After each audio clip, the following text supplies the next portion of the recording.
he was in the imperial palace, and likely wondering if the night's events had been a strange dream. But it was no dream. Julianus was emperor.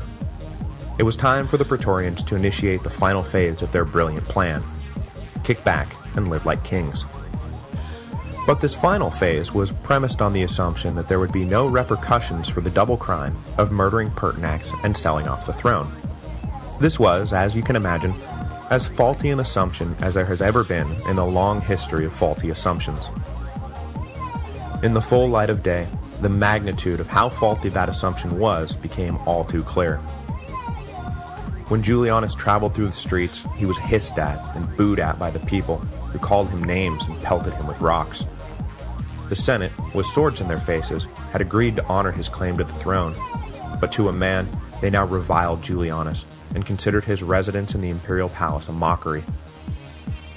If Pertinax's mistake had been ignoring the Praetorians, Julianus's crime was in paying them exclusive attention. Because outside the couple of thousand members of the Guard, no one else supported him.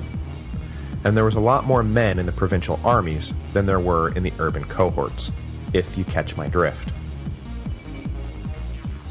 Next week, the chickens will come home to roost. None of the governors out in the provinces had any intention of offering fealty to this imperial impostor. And the three most powerful, Septimius Severus in Pannonia, Claudius Albinus in Britain, and Pescennius Niger in Syria, will each further intend not only to brush aside Julianus and his ridiculous claims to the throne, but to step in and take power for themselves.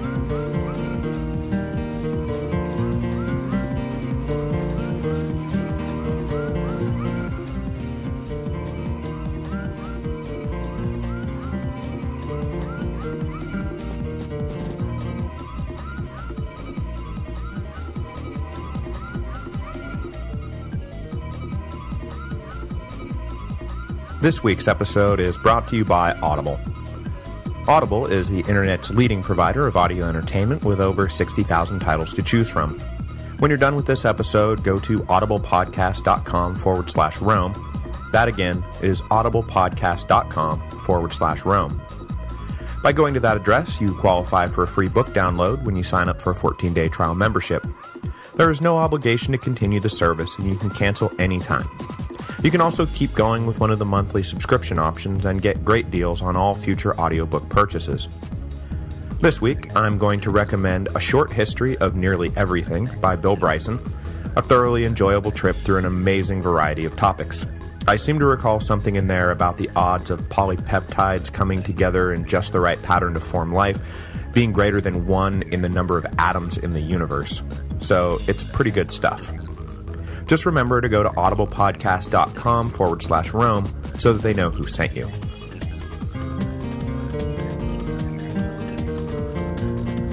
Hello, and welcome to the History of Rome. Episode 99, What Evil Have I Done? So the Praetorians had pulled off the perfect crime. They had murdered an emperor and replaced him with a man whose only claim to the throne was that he had promised to pay them all a boatload of cash. Yep, they were set for life, and nothing could touch them. They were, after all, the Praetorian Guard. The Praetorian Guard. While Commodus reigned, the various cabals of corrupt imperial officials who came and went over the years had wielded near absolute power over the people, and the Praetorians had been the iron hand keeping them all in line. So perhaps the last 12 years had made the Guard a bit myopic. What they were forgetting was that Commodus had paid enough attention to the provincial legions that they never really considered rebellion. Plus, he was the son of Marcus Aurelius, who was the son of Antoninus, who was the son of Hadrian, who was the son of Trajan. The legitimacy of his rule was never really in question. Maybe his antics left something to be desired, but it's not like anyone could really mount a legal brief proving that they had more of a claim to the throne than Commodus, son of Marcus, son of Antoninus, etc., etc. But now, well, the fact that killing Pertinax and putting Julianus in power meant that all bets were now off. It did not take long for the Praetorians to realize their mistake. Word spread quickly about what had happened to Pertinax and what had happened after he was dead. The leading governors across the empire, each on their own initiative, refused to recognize Julianus as lawful emperor, and instead simply got down to the business of deciding who they wanted to replace Julianus with. Coincidentally, the answer each one of them came up with was the same: me. In April 193, Claudius Albinus, Septimius Severus, and Pescennius Niger each stood at the head of their armies, and, vowing to revenge the murder of Pertinax and restore dignity to the empire, they were each hailed emperor by their assembled troops. Well, technically Albinus refused the title emperor, but the effect was the same. This meant that unless they could come to some sort of agreement with one another, this trifecta of pretenders meant only one thing: a civil war. And I don't want to give anything away, but guess what?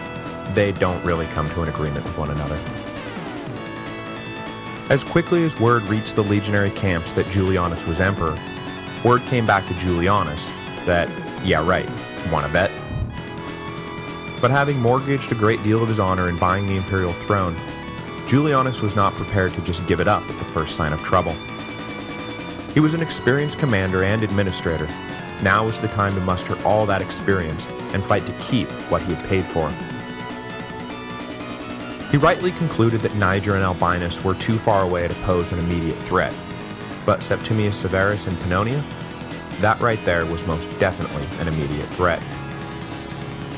The discipline of the Danube legions and the quality of the Roman roads meant that if he wanted to, Severus could march his army to the gates of Rome in a matter of weeks. Severus had to be neutralized immediately. So for the crime of treason against the new emperor, Julianus, again with armed soldiers literally standing over the Senate's shoulders, induced the body to declare Severus a public enemy and pass a sentence of death against the rogue general.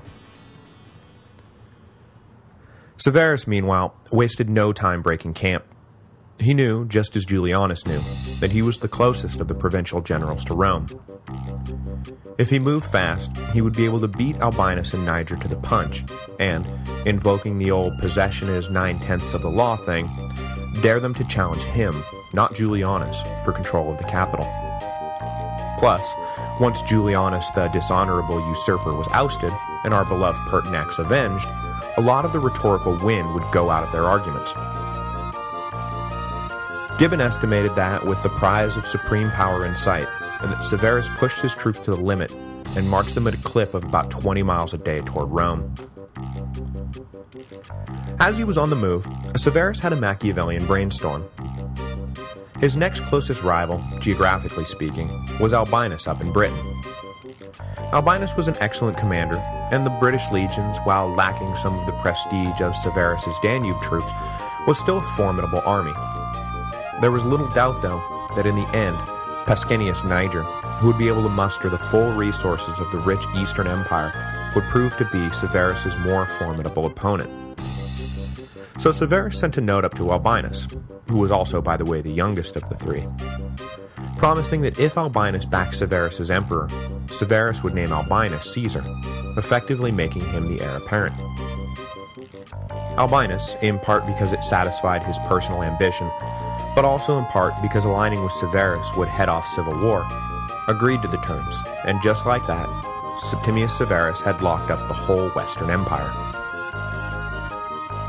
Whether he was aware of these further developments is unknown, but it didn't really matter.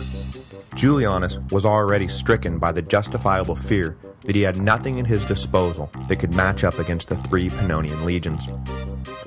Tossing in the British troops was really just piling on. So, still scrambling for any means of survival, he sent a group of senators north to convince the Pannonian troops with a bundle of carrots and sticks that they ought to abandon their leader's cause. However, doubting that the delegation would have much of an effect, Julianus also sent some hand-picked men on a secret mission to just assassinate Severus and be done with him. By hook or crook, Severus had to be stopped before he reached Rome, or else Julianus was doomed. While he waited to hear how his various missions turned out, he set what men he had, that is, the Praetorians and the urban cohorts, to work fortifying the city and drilling for battle to keep their minds from dwelling on the fact that they were all probably dead men. Severus passed into Italy without meeting any resistance and occupied Ravenna, home of the imperial fleet, simply by showing up and announcing that he was now occupying Ravenna. With eventual victory all but assured, Severus was finally met by the various delegations sent by Julianus to talk him out of it, or kill him, or whatever. The assassination squad was detected long before it got close to Severus, and failed to penetrate the general's outer circle, let alone his inner one. The senators, though, were allowed to meet the general and make their case. Far from convincing Severus to abandon his cause or the troops to abandon Severus, the group heard what Severus had to say, namely, that Julianus did not stand a chance and that he was about to become emperor. They immediately switched sides. The desperate Julianus then ordered a token force north to try to halt the incoming Pannonian legions, but they were brushed aside with hardly a fight. The only notable thing about the skirmish is that it was the first time Romans had fought Romans in 124 years. It would not, by any means, be the last. As he continued south, towns and cities threw their doors open to Severus and hailed him emperor. So not only had Julianus failed to stop Severus, but his rival was picking up steam and shrouding himself in something of an aura of inevitability. Panicked, Julianus sent a message north to his rival, declaring that he would be open to discussing some sort of power-sharing agreement. But Severus knew what the score was, and he flatly rejected the offer. He stopped about 7 and prepared for his final march on the city. He didn't want to take it by force, though. After all, he was about to have to lead these people, and if he wanted to stay in office longer than Julianus, he couldn't kick things off by making a bloody mess of the capital. So he opened negotiations to isolate Julianus and remove him from power peacefully. He started by informing the Praetorians that they would not be punished if they agreed to hand over the men who had killed Pertinax. After about 17 seconds of debate, they agreed to the terms and delivered Letus and the others to Severus's men. Not a man to beat around the bush, Severus had them all killed immediately. This show of murderous resolve convinced all the men surrounding Julianus that the time to abandon the doomed foe emperor was right about now. The Praetorians informed the Senate that they no longer supported Julianus, and on June 1st, the Senate responded by declaring Severus the lawful emperor and Julianus an enemy of the state. The exact circumstances of Julianus's fate are variously told, but the most common version is that the defrocked Julianus, now left miserably alone in the palace, was apprehended by a company of soldiers, marched into a private chamber, and beheaded. His last words were recorded as the pitiful, but not entirely unjustified plea, "What evil have I done? Whom have I killed?" He was either 56 or 58 years old, and had ruled Rome for a grand total of 66 days. With Julianus deposed and both the Senate and Praetorians declaring him their sovereign, Septimius Severus became emperor of the Roman Empire. His claim to power was not totally secure, and there was still much to be done, but I don't think I'm giving anything away when I say that he will successfully outmaneuver his rivals, and in the process, found a new imperial dynasty that will rule Rome more or less uninterrupted for the next 42 years. It was, when you get right down to it, quite a feat for an obscure half-Punic, half-Roman equite from Libya. Lucius Septimius Severus had been born in 145 in the province of Africa, right at the beginning of the golden age of Antoninus. His father was a native, though thoroughly